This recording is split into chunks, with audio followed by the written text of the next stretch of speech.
Now that land contracts are being regulated in Youngstown, the community group called Action is focusing on the city as a food desert. The term itself, food desert, at least in Youngstown's case, may be misleading. It makes it sound like there are no grocery stores available, which is not the case. There are 4, one on each side of the city, but still there are issues in trying to get people to eat healthier. 27 investigates the so-called food desert. The Save-A-Lot on Youngstown's south side is one of the 4 grocery stores in the city where the definition of a food desert are areas more than 1 mile from a grocery store. But the distance may not be the #1 reason low-income people don't buy fruits and vegetables. We believe the primary impediment to that is cost. Ian Beniston of the Youngstown Neighborhood Development Corporation was one of the people I interviewed today on the food desert situation, which maybe instead should be called something like Youngstown's Healthy Eating Initiative, because along with cost, other factors are education, transportation, and, yes, access. We want something like what is in Toledo, actually downtown.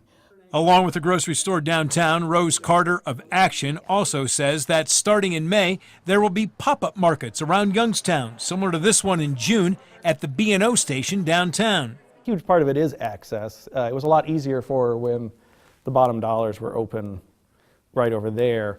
Dave Campice is pastor of Martin Luther Lutheran Church in Youngstown's Newport neighborhood, where he says 25% of the households have no car. He also co-chairs Action's Food Desert Task Force, where transportation is often discussed. You know, when are buses available? When do the buses run? What are the buses' schedules? Where are there crosswalks for people even? To help with cost, YNDC and Mercy Health have what's called the Double Up program, where people use their SNAP cards to buy produce at 11 area grocery stores. They get $5 vouchers for every $5 they spend, up to $10 a day. It's not that they necessarily don't want to buy apples, they don't want to buy oranges or lettuce.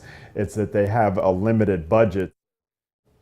YNDC's Ian Beniston, who you just heard, says an area of Youngstown that could support another grocery store is the west side along Mahoning Avenue. He says there are enough people there and enough income for a grocery store to succeed.